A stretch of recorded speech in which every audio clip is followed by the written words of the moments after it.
Are you a woman maybe passing through midlife and starting to feel like there's something missing, or maybe there's something more that you know that your life should be about? Are you ready to let go of feelings of blame, shame, and worry and regret and move into a life filled with clarity, joy, and fulfillment? One that you wake up to each morning and feel excited about? I'm here to talk to Susan Lazar Hart this morning about all of these subjects and more, about transitioning from our maidenhood to our motherhood, to our crone years, to this path that we're on as women. And I can't wait to share this conversation with you. So stay tuned.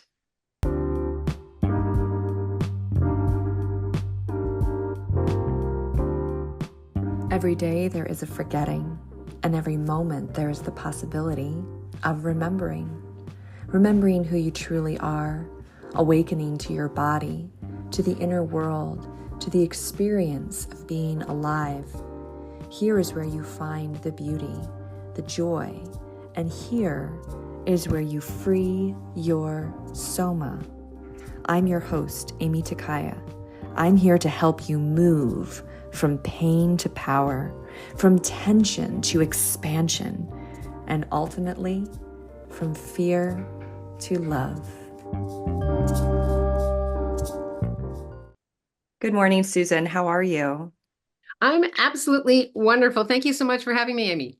Yeah, my pleasure. I was reading kind of some of the things that you speak about, that you share about, that you coach on, and I was very inspired. And I thought maybe we could start with a very simple yet deep question for you, which is, what does it actually mean to be present? I love this question. It's actually a question we can ask ourselves as soon as we wake up every morning. What would I like to do with this day? Mm. Not what's my to-do list, but what's my intention with today? Is it to create greater? Is it to, you know, uh, get the things done that I know will have me feeling good about myself? And that's what being present is. It comes back into you because we all have those to-do lists. We all have those things. But it's often a reason why people say take a moment of quiet as soon as you wake up and get present. Do a little check-in, with your body, with your being, with your all your fields, your energetic fields, your mental fields. How would you like to feel today? Mm. And if we tap into how we'd like to feel, we can then get present and then ask a question. Well, would doing this actually add to my life and living? So I just started something new where I was working with a mentor, and she said, just check in with this every day. And so I have a list for myself of what I'm asking to create with today and how that will create with me a year from now. And so I know that by going through this check-in, it actually has me tapping into the future, but being present with how this is going to have me feeling today. Because if it doesn't feel great, it's not yours. You're probably doing it, creating your life for somebody else. Yeah. Mm. And so being present is really, really, really so paramount. We little babies are really present. When we're very little, we're very, very present, and we're told not to be present. Right? We're told to put our toys away when we're finished playing. Well, you're never finished playing when you're a little child. You're told to do things for other people, put your needs, wants, and desires aside to please other people, to reflect back to them that they're right about who Mm. you are. And so we lose that sense of being present. And so we lose a sense of presence of who Mm. we truly be. And so we hide that little joyous, juicy being for many people their whole lifetime. I mean, that's what transformational work is all about. It's doing the inner work, is being present. And nobody really asks you, what do you really want? Mm. Like, what do you want? And then tell me why you want that. Let's get present. How would that feel? What would that create for you? Mm. For the most part, people put themselves aside and say, I'll get to me later. Let me get this, and this done for that, and that. And really, just to take a moment every morning and ask yourself, so what would it take for me to be actually present with everything I'm being and doing today? And all the people I come in contact with, what would it take for me to be present? For some people, it's just stopping for a minute, putting your hand on your heart, taking some breaths. For others, it could be going for a walk in the morning. That's one of my favorites. It allows me to be at one with the world.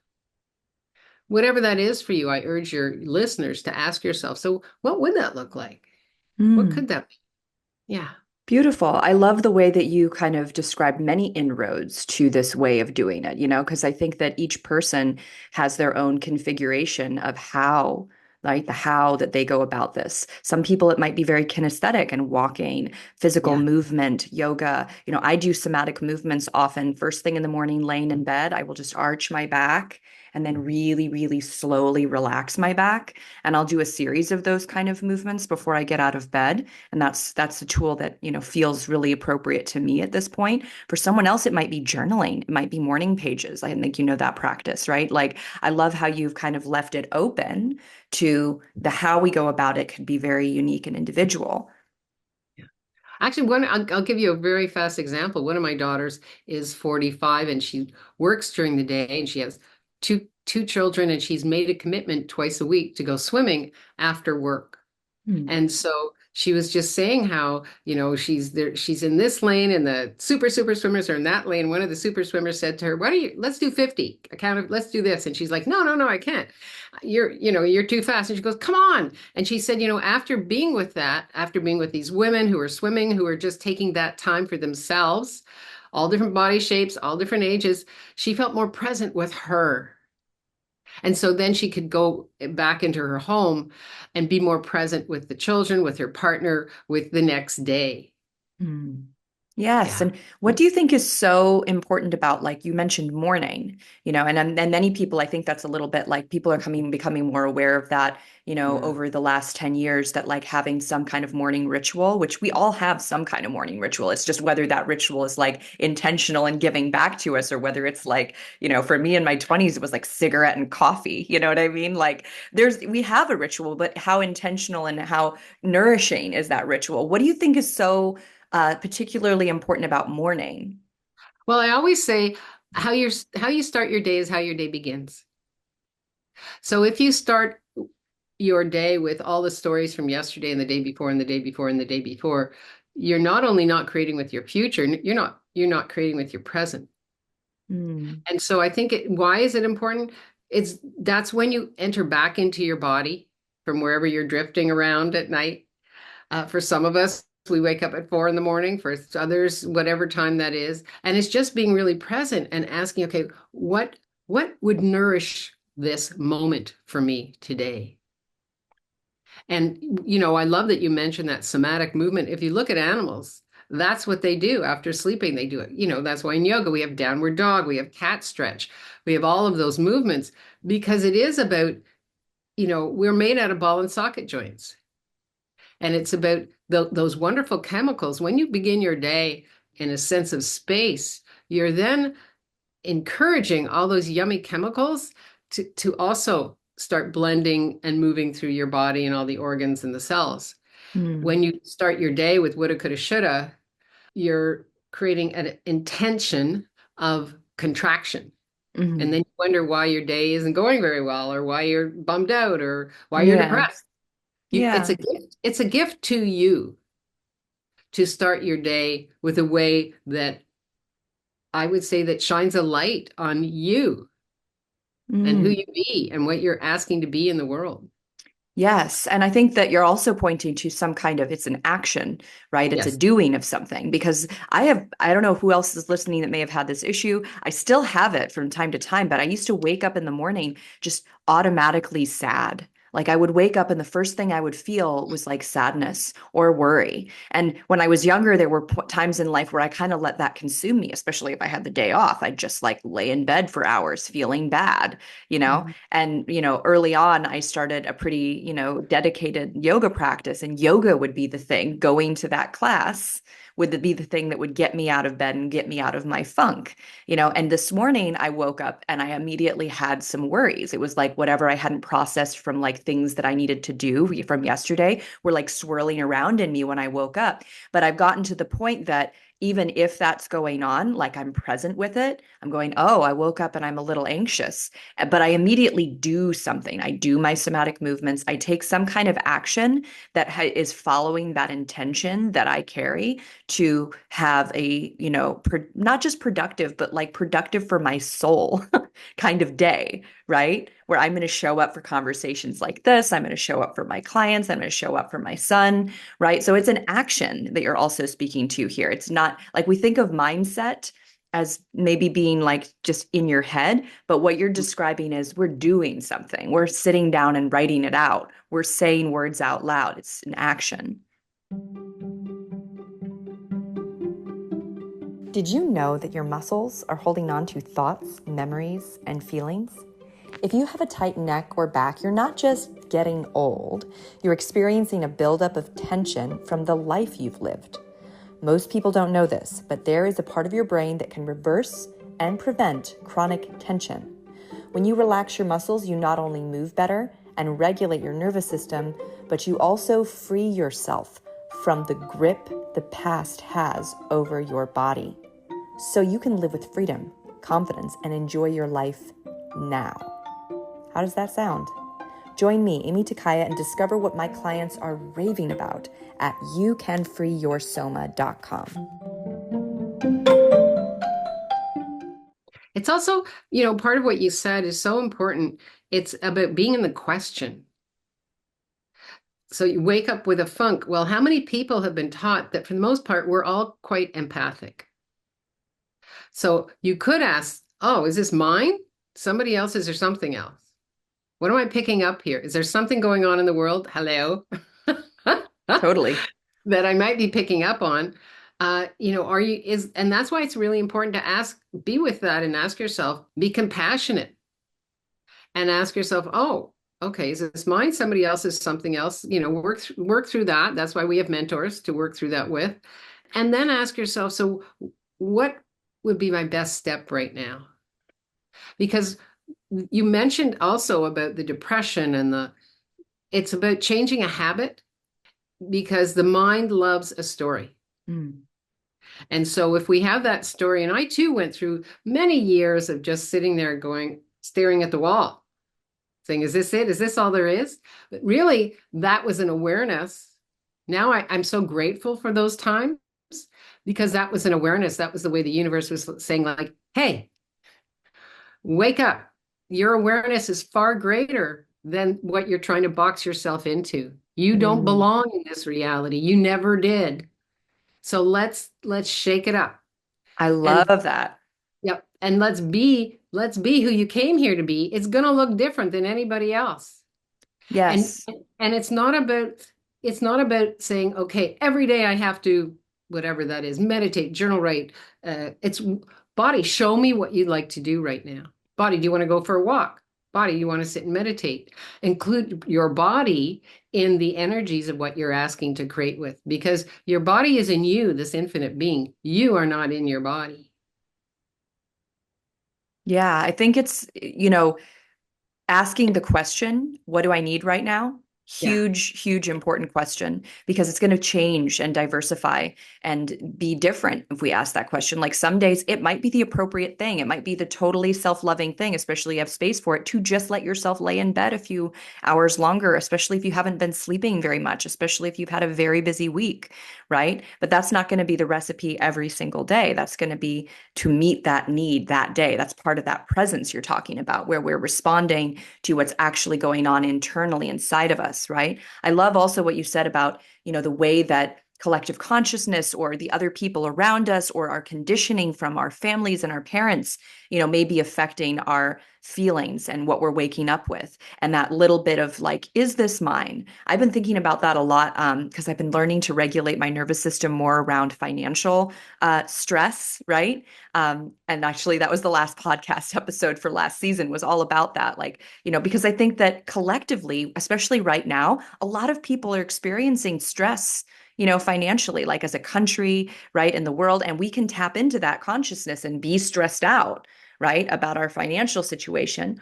Or we can ground ourselves in other ways of valuing our life, ourself, right? Our mission, what we're up to, right? And financial is just one piece of that, right? And so when I start to go, oh, like, I'm worrying about something financially, is that something that is mine, or is that something that a lot of people are doing? Is that something that I watched my mother do while I was growing up?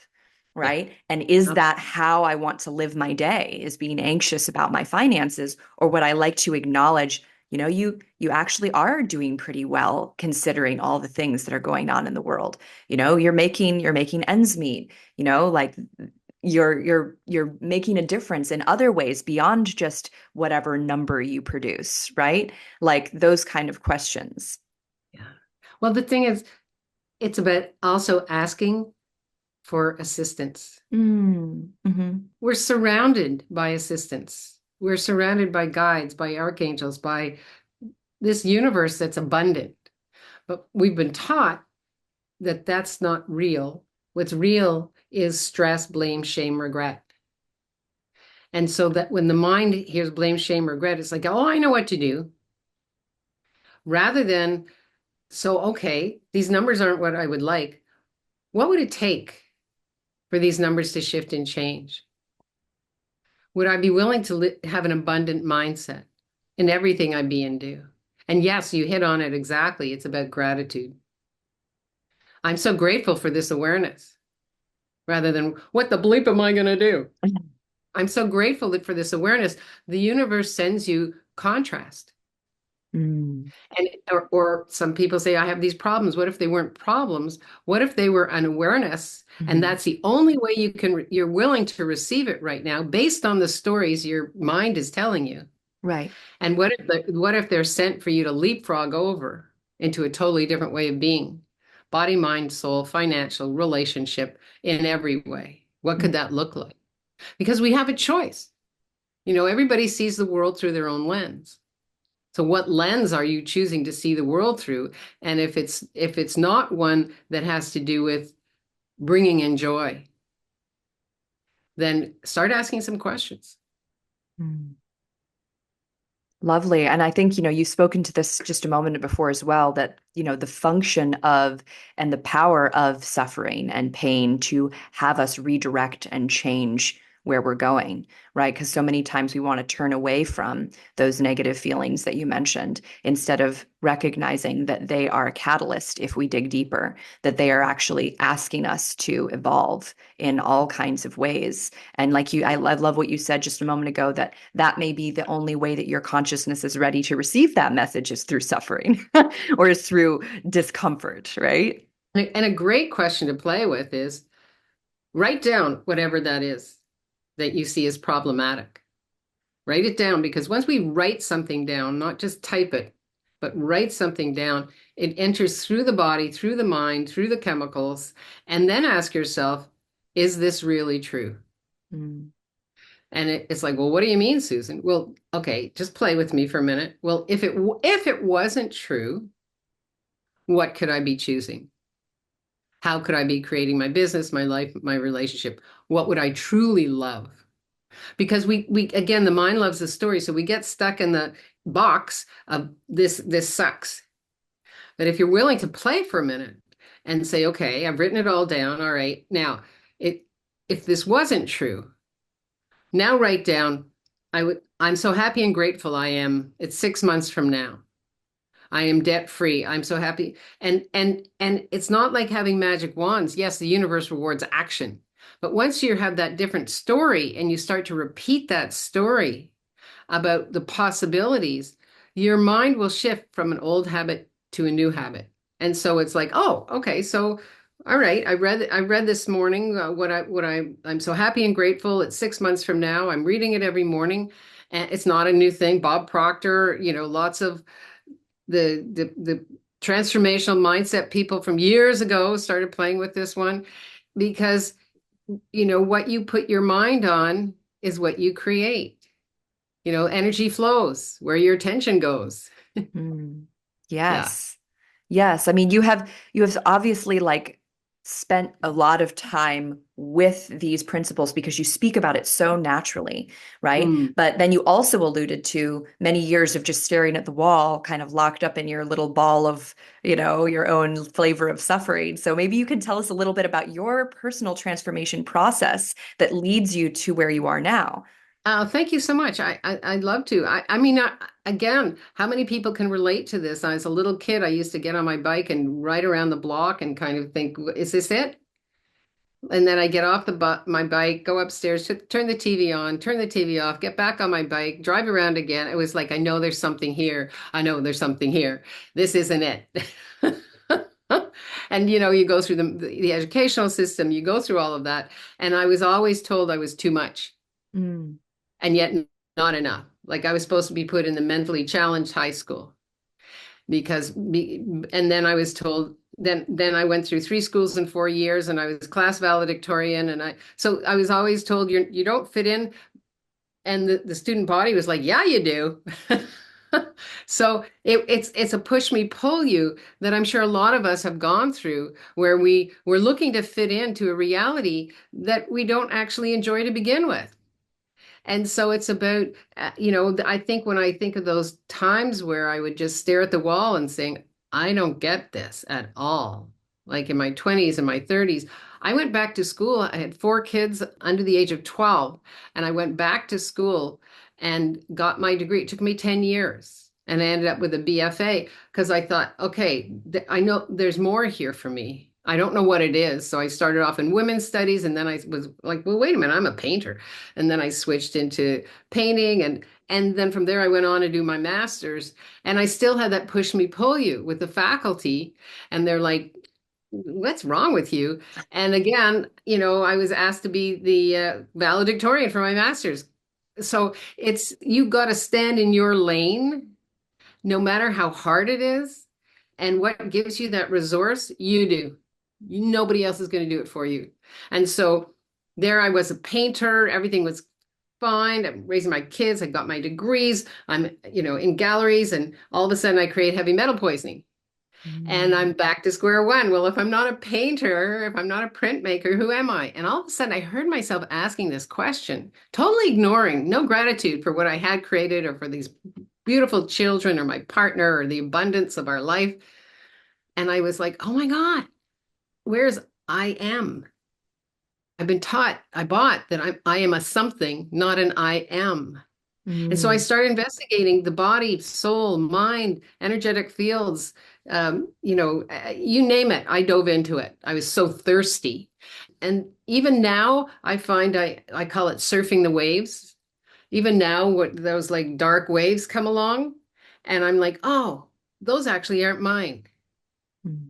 They're either here for me to pay attention to and say, okay, what is this? What can I do with it? Can I change it? Is this even mine?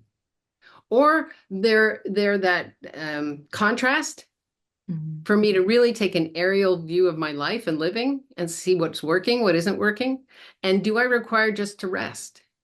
Right? Is again, this reality is like do, do, do, do.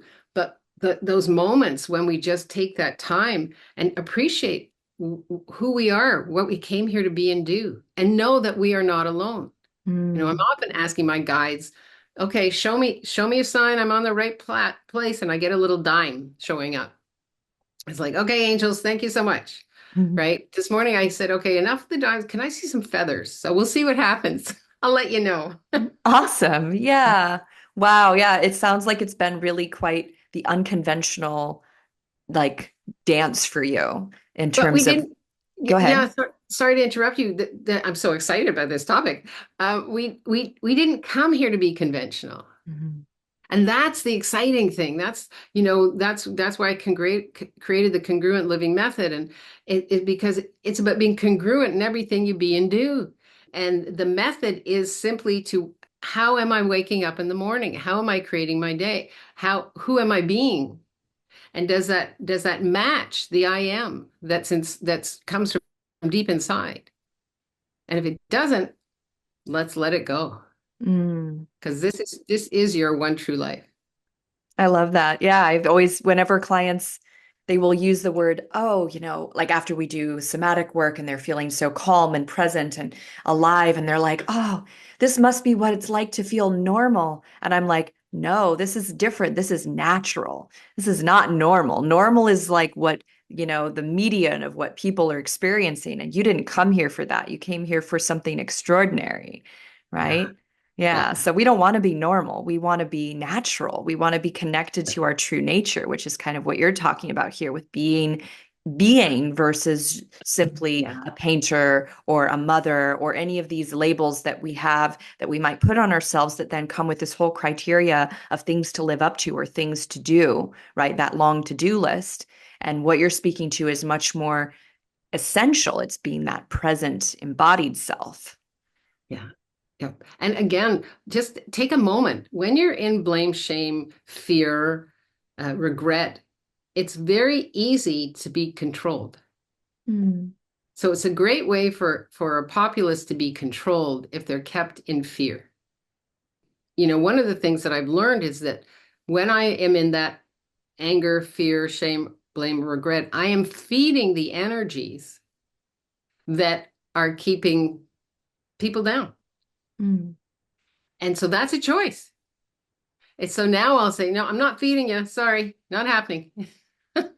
Yeah, yeah. Or even the compassion and kindness, right, that we can generate for Yeah. ourselves when we're in that funk, right, is this like beautiful neutralizer, right? Like it's kind of that question of like, how do I hold these uncomfortable feelings? And you're bringing up a really great point that sometimes they're most of the time not really ours. Like we might have a story around it, but it's some very deep kind of universal pain that like humanity is going through, right? And when we can bring our self-generated love to the conversation, it's this neutralizing, and that's part of how we change the vibration of everything around us when we address our pain in that way, when we bring in that joy and that love that you're speaking of. You just hit on something so primal, which is we're not taught to be compassionate with ourselves.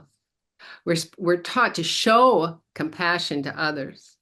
But that, if you're feel like I know for myself, I was brought up in a really creative household, but very judgmental and argumentative. And having studied actually the compassion key, I realized, oh, that's not mine. And I can talk to that younger self and say, I'm so sorry you were taught to judge. So whenever I find myself judging now, I'll say, hold on. And I just take that moment, put my hand on my heart, and just reach out to that younger me and say, I'm so sorry you were taught to judge. I'm so sorry you were taught to judge. And it opens up my heart. It just changes the energy. And that's all it is. We were taught that. We were taught that judgment had value, that critical thinking has value, that blame has value. Well, that's an old story. How's it working for you? Right, right. I think a lot of it, the judging and even critical thinking and all of that, there's a certain suspicious quality to it, like it's something that we do to protect ourselves and guard ourselves. And so in a way, it's like we could think that we're taught to protect and guard by judging. And, that can be helpful in the sense of like, you don't want to end up eating something that's poisonous. But there's other ways to tell whether something is poisonous by than just judging it. You can interact with it, you can smell it, you can sniff it, right? Like there's other ways of telling that are more about sensing rather than judging. Well, we're not taught as little beings to be aware. Mm. What's your awareness? Right? What's your awareness? One of our kids loved bitter, and we were forever we were forever taking him to the hospital as a little being because he was always ingesting, going off into the fields, ingesting poisonous bitter berries. Oh, Right? They're bitter because they're poisonous, but he liked that bitter taste. And so it's like, what's your awareness? Well, let's look at the color of things. Let's look at this because the taste is not going to be helping you here. Right. And so instead of using the word judge, it's what are you aware of? And as little beings, we're never asked, what are you aware of here? When you go into your parents' room and it's the middle of the night and you say, there's a ghost under the bed, and that your parents tell you, don't be silly, you know, go back to bed, don't be stupid, don't be, there's no such thing. Well, the fact is, little beings don't have that veil and they do see entities. And Mm. so, how much greater would it be for you to take the child by the hand and say, let's go check, what's your awareness here? And so that then teaches the child that their voice is being respected, Mm. that they do have an awareness, and that it's not about blame or shame or ridiculing or judging. It's about acknowledging, oh, wow, I might be clairvoyant. I might, right? Yeah, Which most well, children are. Well, yeah, I think as you said before, we're born this way as these empathetic sponges that just pick up on all kinds of things, and that gets trained out of us. Exactly how you're describing, and that incident with a child, and there's something under the bed. I almost feel like what you described, it may have happened literally when you were a kid, but now it happens internally inside of us as adults, where there's some part of our awareness going, "Hey, there's something going on here. I need your attention. This situation Yes. feels weird to me." And Yes. then we shut ourselves down. Oh, there's no reason to think that. Oh, you're being silly. Oh, don't worry about that, right? Like just ignoring that little voice inside that's saying, oh, something's up here. Like what you described of like, hey, let's go take a look, right? Maybe I should ask a couple more questions, right? That's beautiful. That's that idea of like being able to like allow ourselves that self-investigation of our own awareness, right? And I think that as you described this scenario, how many of us experience that as kids, like you said, of like, oh, I have this awareness, and our parents just immediately shut it down, right? Or our school teachers or whoever it might be. And you know what? It's not on the topic, but it kind of is. It's what we have to be really aware of right now is that a lot of younger beings are getting all their information from a smartphone. Yeah. And so they're not taught to taste, touch, smell, look. And like even when I walk in the morning, I'll often see parents walking their kids to school and the parents are on a phone. And so it's teaching the child to go to a third party, which is a technical thing, to get their awarenesses rather than having a conversation, rather than being present, rather than there's so many rather thans. And I think it's so important as the nurturers that we are, that we take that time, not just for ourselves at the top of the day, saying, how would I like to start my day? But if you have little ones in the house, or older ones in the house. A lot of women are in a sandwich generation right now, and they're taking care of perhaps elder parents, and they've got younger ones.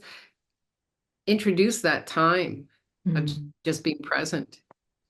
Yes, Yeah. I had a conversation recently with someone who said that the most important thing that we can do for our future on this planet as human beings is raise children who are allowed to be outside a Yeah. lot and be interacting in nature, and that builds what you're speaking of. It builds an awareness that is starting to become less and less in our world because of how much people are relegated to their indoor activities and their phones and their tablets and their screens, and prioritizing productivity rather than simply being, which is what nature does. It simply bees. You know what I mean? Yes, there's productivity going on in nature, but in a rhythm pattern, not constant and consistent, but rhythmically, right? Yeah. And nature is our greatest teacher. Yeah. So you mentioned this before, but what is this congruency method that you are talking about? It's a method you've developed. It's kind of on the lines of what we've been talking about, right? Very definitely. I play from a big buffet, right? There's not one thing because we're not one thing. And so being congruent is being in harmony with everything you be and do. And it's because there's a thread that runs through you. Mm. And it's really about sitting down and asking yourself, okay, so what are my values? Again, I'm a big believer in taking that time and write down what are my values? And then ask yourself what you're choosing, is it congruent with your values? Because your values are your foundation, and your values could be integrity, humor, curiosity, uh, commitment, honoring your word to yourself. Mm. And so that's your foundation. So anything you choose from there is going to be congruent with, is that in integrity with what I'm asking to create in the world? Is a Mm. simple one. And so the congruent living method, it's ongoing living. It's how are you living your life? And so with that, it's really an awareness of there's nothing here that is meant to throw you. It's how you choose to be with it. Again, going back to when you're little, from 0 to 7, generally we're not taught how to be with ourselves. We're taught how to be with somebody else, how to please somebody else. So congruent living, it's again, it's living, it shifts, it changes, and it's about, is this congruent? Does this work with what I'm asking to create in the world? Mm. And know that your desire for who you be, what you be, and how you be is the only prerequisite to creating a congruent life. Like, what are you asking to create in the world? And does it match your values? Does Mm. it match that foundation that you have? If it doesn't, it's not yours. Like people, how many people fight to make something work? Well, there's no congruency there Mm. because it has to be, when you're living a congruent life, you're really present with what it is you're asking to create with in the world. Now, again, once again, there you're going to have those moments where you surf the waves, right? And I say surf the waves because it's too easy to get tumbled underneath. And so when you have this foundation of, okay, this day isn't turning out exactly how I thought, exactly what I wanted. What can I be grateful for today? Mm. Just something little. Tap in, turn on to that. And I bet you'll notice it actually matches your values. And so that's what congruent living is all about. And one of the things that I encourage my clients to do is to really get present and ask a question. Um, I have the sticky note here I keep looking at. Just because you can't see what you're looking for doesn't mean you can't see what you came here for. Mm. And so being congruent is knowing that you came here for greatness. Mm. And it's just asking yourself a question. Okay, no judgment. Does this match what I'm asking to create in the world, in my world? And if it doesn't, let it go. Right. I think the bigger picture that you're speaking to, tapping into that mission or that bigger statement, and then maybe even just asking, because you mentioned this before, asking the universe, asking your guides, I don't know exactly how I'm going to get there. I don't know what the pieces are between here and this, but I'm here for this, right? Yeah, I always, congruent living is living what you love and loving what you live. That's kind of my tagline these days, because it's, if you're not in love with your life, you're not being congruent. Mm. And so what we do is work with people to take it apart. And what would you really love? What would you love? Not what do I have to do? Let's play. Let's go back to that child and let's play. What would you love? Mm. And then let's see if we can live what you love, because that's the joy. That's what has you waking up in the morning going, "Oh, all right, let's see what I can create with today." And that's what has you going to bed at night saying, cool for me. Whatever it was, no matter how big or small, with gratitude. Mm. Yeah, thank you. This is, this conversation I feel like is sparking all kinds of like little bubbles for me because there's been all these kind of questions in my own world of, like these projects and things that I have going. And sometimes I feel like I have energy for it and other times I don't, and as you're speaking and I'm getting clearer on like, well, what am I here for? And it's like, oh, I've actually already created so much of what I'm here for. If I look back on like the journey and the path of like how things have gone over the last few years. Let's start there. Let's start with simply acknowledging and noticing, all of the different, you know, magic that has already been bestowed and created, and starting from that place of acknowledging what has already come before and acknowledging it with this gratitude and grace. It's like looking ahead to the things I'm currently creating, they start to appear differently, kind of like that I get to rather than I have to thing, right? And so I feel like that, this word congruent, the first time I really heard that word was, well, in this context at least, was some years ago through studying. I don't know if you're familiar with the Gene Keys and Richard Yes. Rudd, right? But he had a talk about congruency. And it was at a time in my life where I felt very incongruent. Like it was like my inner reality of like what I wanted from my life and the outer reality that I was experiencing. Like there was a massive disparity. right? And so hearing that, that word and thinking about that idea and these ideas that you're now presenting to me, it's like when we are living in that way that is very incongruent, and someone who's listening to this podcast right now listens to you talk about it, it can almost be like painful. Once again, that way that pain drives us forward to like our next evolution, to mutate something, because it's like, oh, like you wake up, you have that moment, you're like, I'm actually not congruent. And how do I get there? How do I find that congruency, again? And so, yeah, listening to you, I feel like I'm taking like a little journey, and maybe other people are too, through all the things that they have, done over the last, say, I mean, I'm thinking back to like pre-pandemic, and then the pandemic and what that did to us as a collective. For many of us, it pushed us in the direction of more congruency. Would you agree? Absolutely.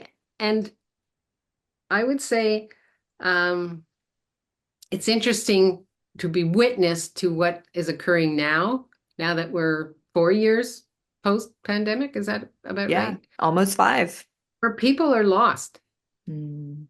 because they had that zest. They did the pandemic thing and they had the zest, and a lot of people started businesses, and a lot of people said, "Oh, I can do this." And people went for walks in the forest who never had done that before, or whatever it was. And now they're like, "Okay, I was depending on this exterior thing to fix me, to do it for me, and that's gotten a bit stale now." And there's a huge movement. When you talk about Richard Rudd, Pam Gregory, there's a huge movement now of information out there. I mean, that's why I wrote the book Breaking Free, because now was the time. And I wrote it in chapters so that at the end of each chapter, there's a journaling portion, Mm. just to take the time to be with these questions that we're playing with today. Because if you're not willing to be in the question, if you're not willing to ask a question, the information coming in will be someone else's information. If all you're looking for is answers, they're out there. Everybody's happy to give you an answer. You're the only one that can actually sit with the question Mm. of, does this information nurture me? Does it spark? Does it send a spark? I was asking something this morning. I was up since 4 o'clock this morning. And all of a sudden I hit on something about angels, and I started listening to this information about angels. And I'm like, oh yeah, that's just what I needed to hear today. So if you ask, you'll find that information. And the information is a springboard. It's not an answer. Mm. The reason why you're hearing that information is because you've been asking questions. Mm. And then ask, okay, will this work for me? And if Interesting. That not, makes, go yeah, ahead. if not now, show me when the time is. Mm. Yes, it makes me think that unconsciously we must be asking certain kinds of questions unconsciously that are leading us to our mindset, like you said, of blame, shame, worry, and regret. That there are unconscious questions that we're asking, kind of like the "is this all there is" kind of question. And what you're speaking to is starting to be more intentional about the questions that we ask. And so the feedback coming in is actually in alignment with what we really are curious about, not what Yeah. we're resigned to, but what we're actually excited and curious and longing for answers to these questions, right? Beautifully said. Yeah, absolutely. Yeah. Once again, at a very young age, we're indoctrinated to that we have to have an answer. Who did this? Oh, okay. How am I going to answer this? If I say I did it, am I going to get in trouble? I mean, it has nothing to do with anything Mhm. except for someone else's response to you. You're entrained to respond to somebody else's response Yeah. rather than being present. And that's why being present for so many people right now, it's like, oh no, I got lost in the Zoom box, right? During COVID, where I could watch this and learn this and do that. Nobody said anything about me actually stepping out on my own Mm. and actually testing out, does this work for me? Yeah. Mm. Yeah, so you kind of almost think of this phase that we've been in post-pandemic has been kind of this experimental process. And right now we're about to hit 5 years. What do you think is kind of the next step for people who have been building, their business or building their, awareness sense that, kind of collective trauma. And then now, as you said, people are becoming a little bit scattered and lost because they don't have that, that massive challenge to respond to interact with. And they're finding they have to kind of step into their own energy about this, right? What do you think is their next step? I would say go out 3 years from now. Mm, What would you love? Okay, you're here now. Go out 3 years from now. What would you love? And if 3 years is too much, go out a year from now. What would you love? What does it taste like? Who are you being? What are your friends? What kind of income are you creating? mm, Do you still have your business? Have you let go of your business? Do you still have your relationship? Have you let go of your relationship? Does it bring you joy? Right? Does it match your foundation, your values of who you are in the world? There's a lot of people who are really catching on to that there's far more greatness here for us than we are even aware of. And that's a very exciting time where there's more and more talking of, Pluto just entered Aquarius. And this is like, hold on to your hats, babe. It's going to be an interesting ride. We know what happened with Aquarius in the 60s, right? With revolution, evolution. So be part of that because you are part of that.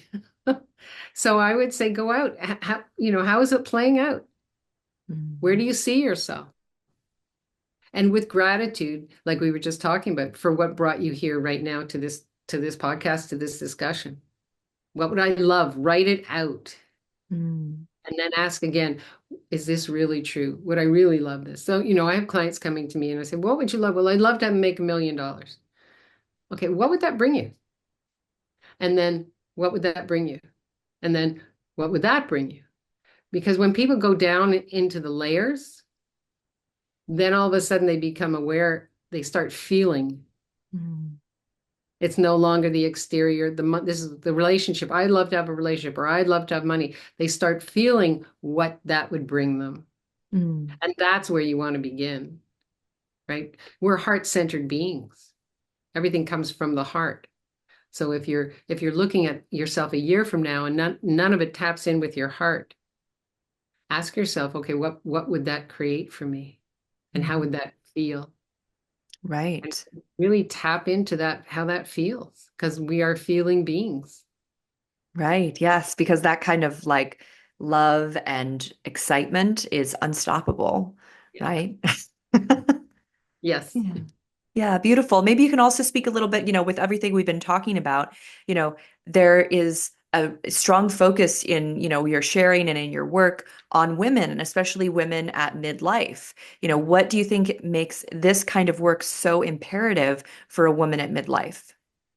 Well, I think, I always say I work with women who wake up in the middle of their lives saying, what? What happened? Like I thought what happened? And we do that many, many times. Like I did that when I realized I'd married a sports fanatic and I was alone all summer with these 4 kids. I'm like, okay, no, okay, I'm going back to school.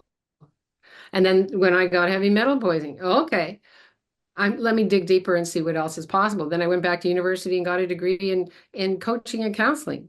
And then, okay, that's their view. Now, what else is here for me? And so we're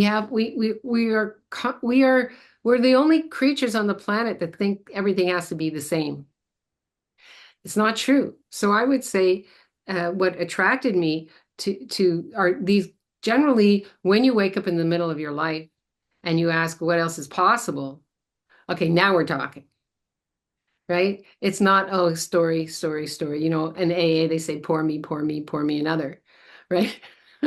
It's not that at all. It's about, are you ready for a shift and change? And if that excites you, what stories are you holding on to that are holding you back from being you? And let's see if we can shift those together one step at a time. And that's what I love about working with women is that when they come to that place, they're eager, they're ready, they're thirsty. I've been there and gone through it and continue to go through. As I say, it ain't over till it's over. And then when it's over, it's not over. You're just a spirit and you choose another body or not. Right, right. So I come with a wealth of yeah, I've been there, done that. I know what you're talking about. And I think that's so important when you're looking for a mentor or a coach, to for somebody who's not far away from where you are, who's been in the trenches, who's worked through it and continues, because we all continue to work through this amazing journey called life. So Mm. let's do it together. Yeah, Yeah. yeah. And I think what you're speaking of is the excitement and the I'm ready to take the steps, to take the responsibility, to, to shift things. That I think in midlife, what's so poignant about that is that we've already gone through, in human design or even in astrology, you could say like our victim years, when we're under 30 years old, where it's kind of like life is happening to us. And there's this kind of wrestling to like, become a person that we go through from like maybe, age 20 when we're out of our, adolescence and teen years into like, turning 30 and finishing our first Saturn return and all of that. And then there's that period, between like 30 or 40, 45 years old where it's like, okay, now we're doing it. We're doing it without that like sense of being a victim where life is happening to us. We've taken the responsibility. Maybe we've already, started taking on raising children, creating, more people in the world. And so it makes sense to me what you're saying about that eagerness and that willingness to really go for it, right? And also that waking up, that midlife question of like, is that this all there is? Is this what I'm meant to do with my life? And I think that, there is a unique kind of way that that shows up, especially for women. Men have it too, but there's a unique way that that shows up for women that I think, you're really speaking to very well on in this interview. It's coming through that you went through that process yourself, and that you know what it's like, as you said, to go through the trenches and to come out the other end with a sense of purpose, right? And yeah, and purpose is, you know, we're taught to look for our purpose. Mm, Well, the truth is we came here on purpose. So once people are like, what is that? What? If you start, you breathe on purpose. The first thing that I can encourage people to do is stop looking for a purpose. mm, You are here on purpose. Let's congratulate you. mm, Let's celebrate you. And then what would what would fill this out for you? This life, this journey we call life. What would fill it out for you? What else, I've worked with people who have gone back and created a totally different career. All of a sudden they started in this and they're interested in that. I've worked with people who after they raised their children, they never left their home again. And so it's baby steps, baby steps. How do you indoctrinate yourself into a culture that is not necessarily opening its arms to meeting new people mm. because everybody's at home streaming. So it's, what step can I take? What step can I take? Well, what are you interested in? Right? Now's the time. What you were interested in before shifted and changed. People always come up to me all the time. So are you painting again, Susan, with a kind of a pained look on their face of empathy? And I'm like, well, I'm writing books and I have an academy and I'm writing newsletters and do videos and they're like, oh, but you're not painting. Because that they've decided that's who you are. Mm, mm, And so I think as humans on this planet, we shift and change all the time. And it's the willingness to actually let people know it's okay. mm, And that's the joy that I have when I work with women who come to me and they're caught up in those stories. And so they have no sense of who can I be now? And then I see them blossom and bloom and have a sense of, oh, this is how I create a life that I love. Oh, okay. And it's one baby step at a time. mm. And it's about gratitude and appreciation. And again, it's about being in a community where you're supported and you're not alone. And that's, again, so important. We're not meant to live alone. Mm. We're not. Look at flock of geese, a herd of the pride of lions, right? Like, what are we, a flock of humans? I mean, like, right? We're not meant to live alone. We're meant to share in the joy and the feels. Right? And that's like we are magic walking. Absolutely. Yes. And I absolutely agree with this idea of purpose being innate. I love that. And I think that you said very well, we look outside of ourselves for that purpose, right? And or we look in other people for that purpose. We think it's something that has a certain phrase around it, like painter, yoga teacher. That's my purpose. And, or artist. And actually the creative force, or that life juice that is, as you said so beautifully, being here on purpose, right, is innate. And so it can take many forms throughout our life. And I absolutely also agree about community being essential and important, because that's part of how we grow and evolve and understand ourselves, is through witnessing other people, through sharing and being witnessed ourselves. And I think it's wonderful that you're creating spaces for that. Yeah, tell us a little bit about your academy.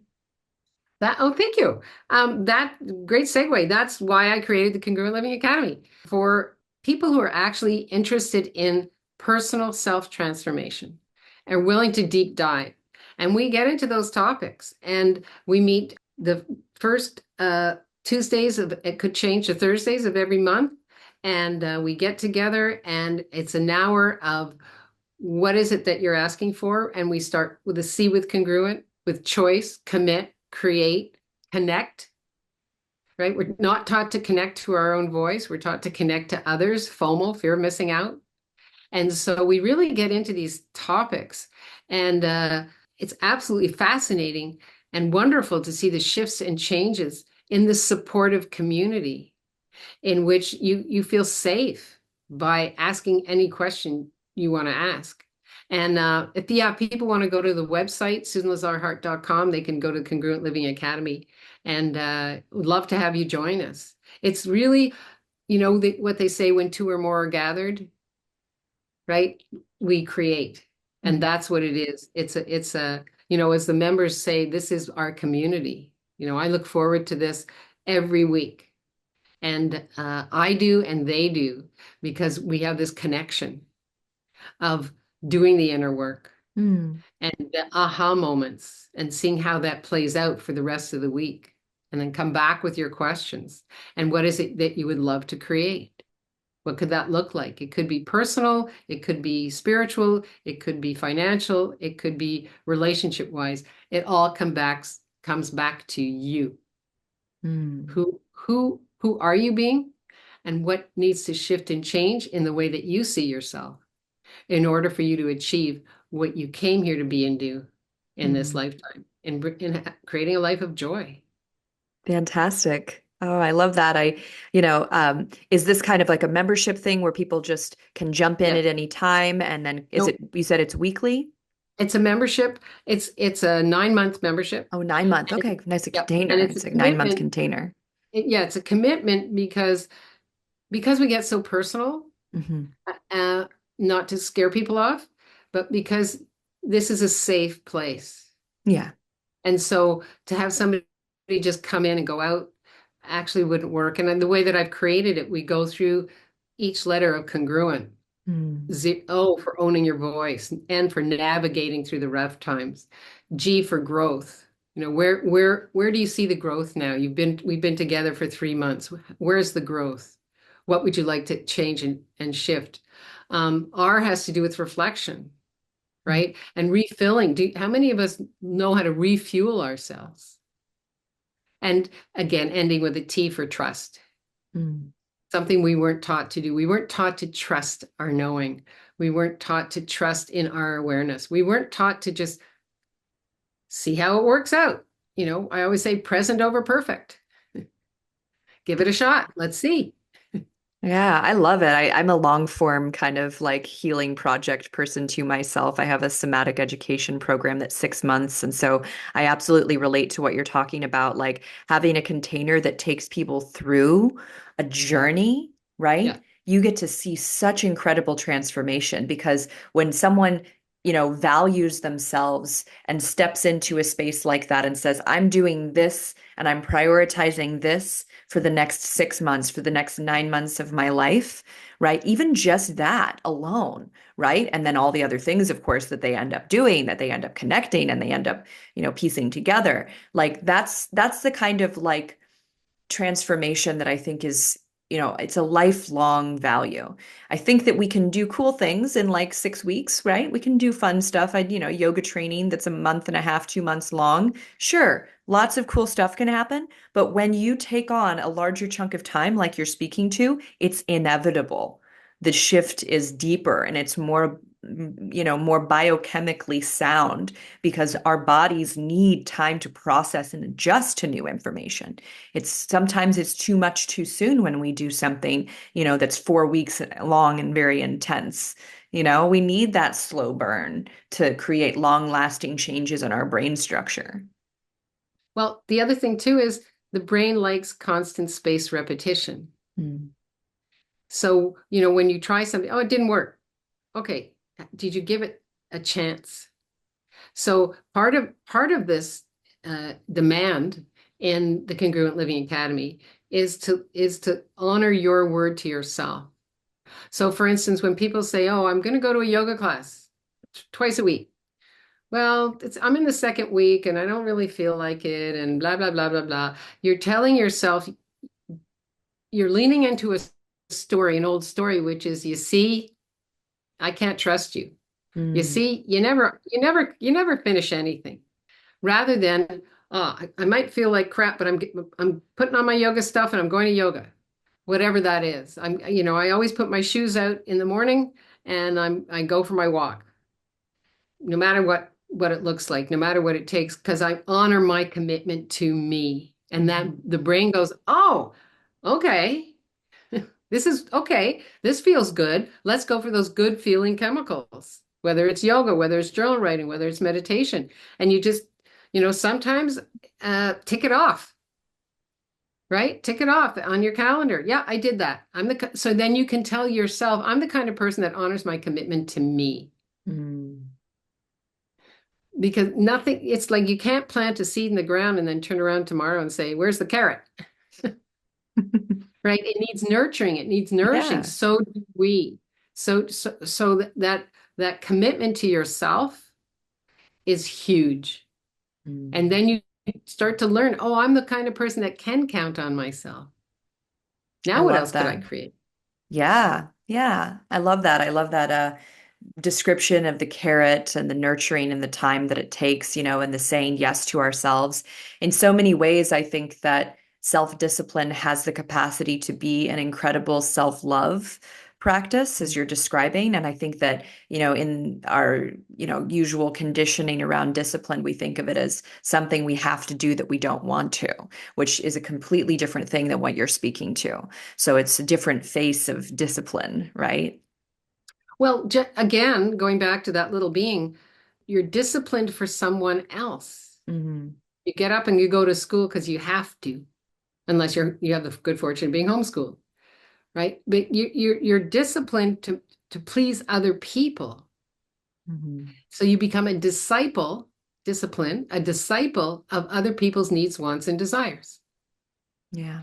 And it does take um, desire to shift from who you were to who you're asking to be, Mm. and gratitude for who you were that brought you to where you are now and what you're asking and who you're asking to be. Because all of those trials and tribulations gave you that inner strength to be Right. here right now. Yeah, it gave you the wisdom. They're your foundation of all the Yeah. things that you've already learned that go into the next step, that are part of that next step. Beautifully said. Yeah, well, this has been such an amazing conversation. You mentioned your website and the academy. When's the next round of your 9 month in program starting? It's starting in January. Oh, cool. Right on. Yeah. Yeah. Yeah. What's the date in January?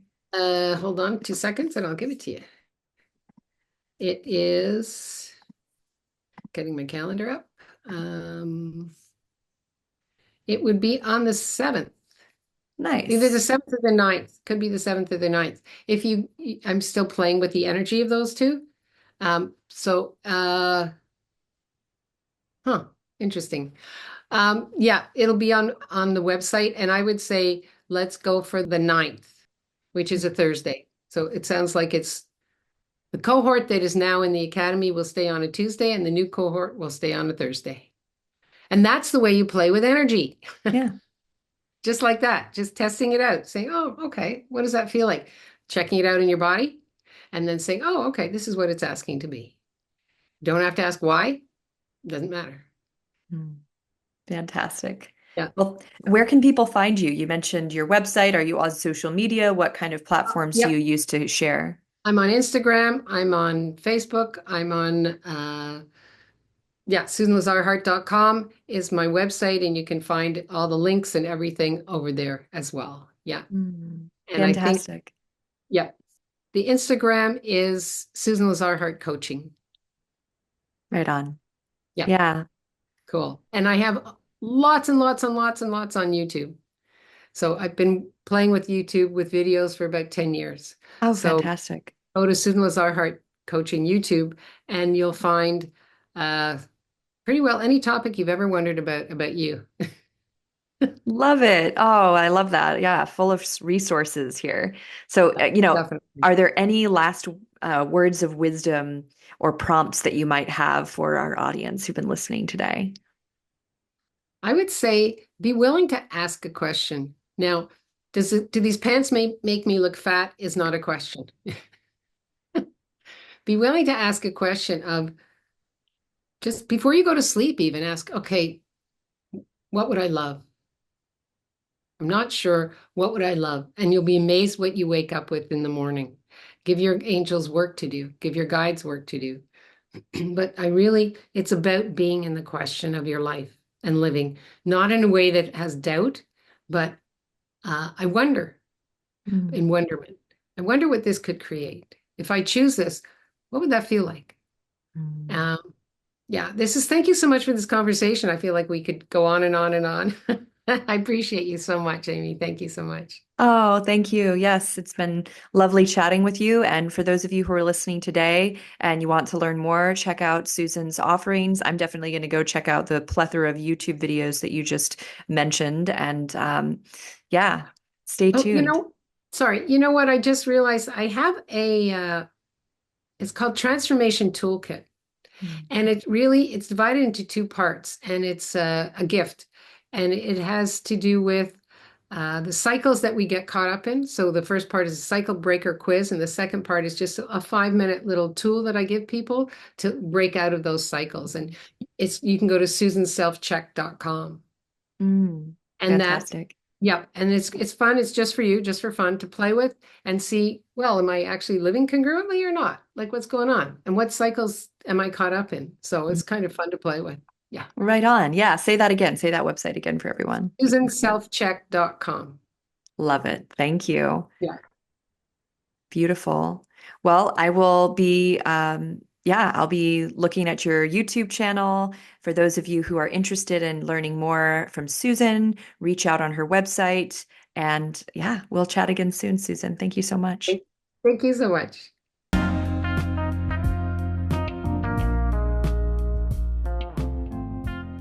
Hey there, friend. I hope you enjoyed today's episode. I would love to hear your thoughts. Follow me on Instagram at Amy Takaya and send me a DM about this episode. I'd like to thank you for being part of this somatic revolution. And if you'd like to support the podcast and help more people learn about somatics, consider leaving a review or a rating. And finally, if you'd like to have the experience of relief in your tight hips or back and learn to understand what your body is really saying to you, visit youcanfreeyoursoma.com. I can't wait to share with you what is truly possible. Bye for now.